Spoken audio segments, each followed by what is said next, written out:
You will obviously, in any society, continue to need the private sector. By that, we are not saying let's shut down the private sector completely. Deal with corruption, put measures to address issues of corruption, ensure that those who get work provide quality. But the greater part of the work that is done by government should be implemented by the government itself to create and protect jobs.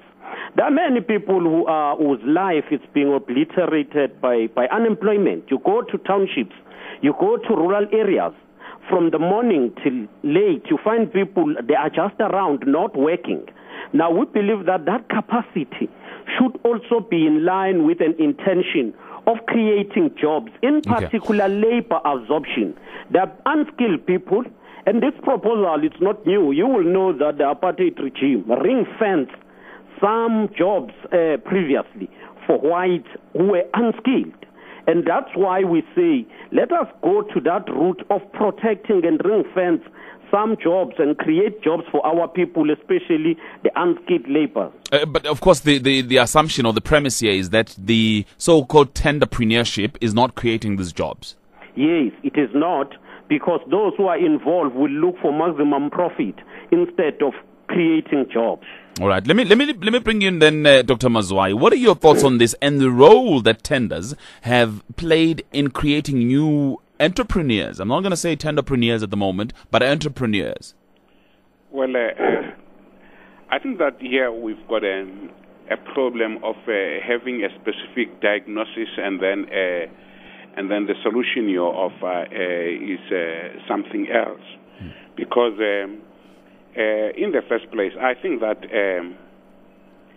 the government has got to concentrate on what it is supposed to be doing, and that is provide services to society. But the government is failing in providing those services, and that's why we're having all these protests all over the country now. The protests are in terms of water, electricity, and that water and electricity is not being provided by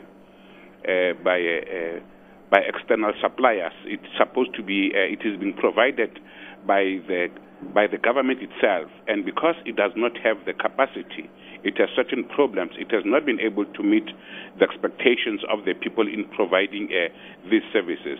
So I don't see now the logic of saying that, regardless of the fact that we cannot do our basic function as government, provide electricity, provide water, remove waste, and so on. Functions that we currently have within us, or some of them are functions that we control. Therefore, we must now add more responsibilities to ourselves, and that is now we must even get people to functions that are not our core business. We must also now try and make them ours. I don't understand that logic. I don't understand that logic. Sure. And then the second thing is that if at all we're talking of a developmental state, we are not talking of the state doing things. We're talking of the citizens doing things. And the problem that we've had in the past is that the tender system was not integrated into the objectives of what the government wanted to achieve. And then secondly, the support systems that were to be provided were also not provided in such a way that the small businesses that were brought into the loop would then be part and parcel of the general thrust of what the state was to do. And then the third point that I would like to make, I agree that the tender system has been been corrupted. But if at all now you try to provide the services yourself, that same corruption is now going to be in-house, because you are going to have the inefficiencies the inefficiencies are now going to be in-house, and the truck will simply not move, as I argued earlier on.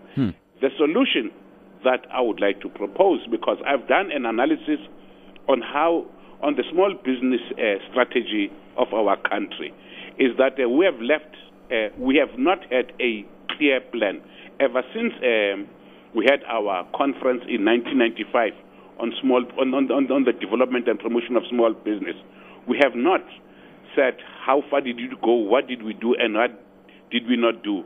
And as a result, the problem that we are now having is one of having a mass of unskilled people on the base, and in the middle sector, small to medium sector, they are not there. And that's really what we should address. And it's not the government taking over that. It is really the government making it possible for people to grow into those responsibilities. Okay, that must why. Just hold the line, hold a second. Then let me go back to Mr. Zikalala, because you can't ignore the points that Dr. Mazwai is raising.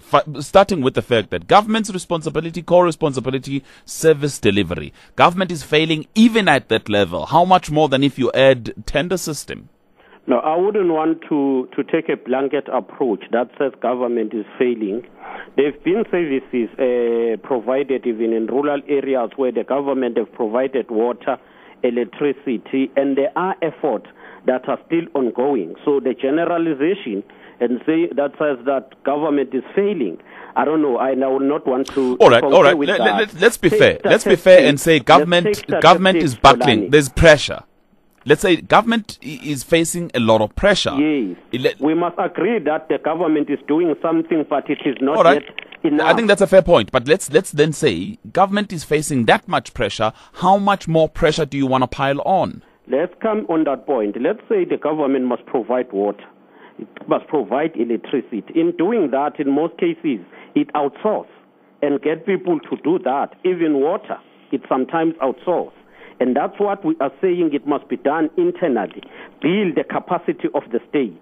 We raise this debate knowing that there are objective challenges that are there, that even that state can still be corrupted, as Dr. Mazwai is saying. That's why we are saying we must build a technical and administrative capacity, including dealing and preventing corruption in that state. And I don't want to agree with just this view of saying, no, the government's responsibility is only confined to basic needs, water, electricity, removal of waste. Yes, fine, it's correct that. But the government in other countries is building roads. All right. There are agencies, there are institutions that build roads on behalf of government.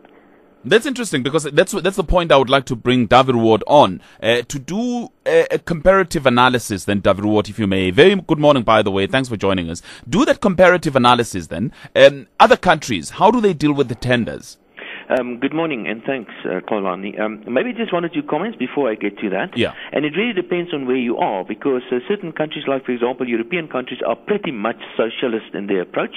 The government is very much involved in whatever is going on there, while certain other countries, like, for example, the Americans in Southeast Asia, for example, you have much less government interference, and in some instances you've got, over time, the government is actually contracting, getting smaller, like China, for instance. But if I can just make a couple of comments about the topic, and that is that, first of all, there must be checks and balances in government. And quite often you do not have proper checks and balances. Now, for instance, if a politician or somebody close to a politician gets a state contract, a red light must go off somewhere. And it must really be really properly investigated, because this is something that is not supposed to happen. Another very good example about checks and balances is that we have the ANC and we have KwaZulu effectively in government. That is wrong. You cannot have the governing or political party, the ANC, which is supposed to be the referee, and Labour to be in the same government. It simply doesn't make sense, because they're supposed to be neutral. I'm just trying to sketch the picture in that the ANC, the ruling party, must be neutral as far as possible, and they shouldn't be getting involved in things where they should not be getting involved, like, for example, awarding contracts to politicians. And then what I've picked up so far in the discussion is that we get these mixed objectives and mixed aims. Now, I've heard already this morning, and we're going to hear it in the rest of this discussion, I'm pretty sure, is that job creation must be a priority. And we've heard words like, for example, developmental state. I don't understand what is the aim then? If we want to build a bridge, or if we want to build a road from between two towns, for example, what is the objective? Is the objective to build a road, or is the objective to create jobs? because quite often these objectives are in conflict. I think the objective certainly must be to build a road, and a road must be built in an efficient and an effective manner and way and as cheap as possible. It must not be about job creation. It certainly must not be about the so-called developmental state, because jobs are not created, jobs happen, and that's a bit of a difficult argument. But I think quite often the aims and the objectives and these messages that we're getting from government is really it's mixed, it's confusing.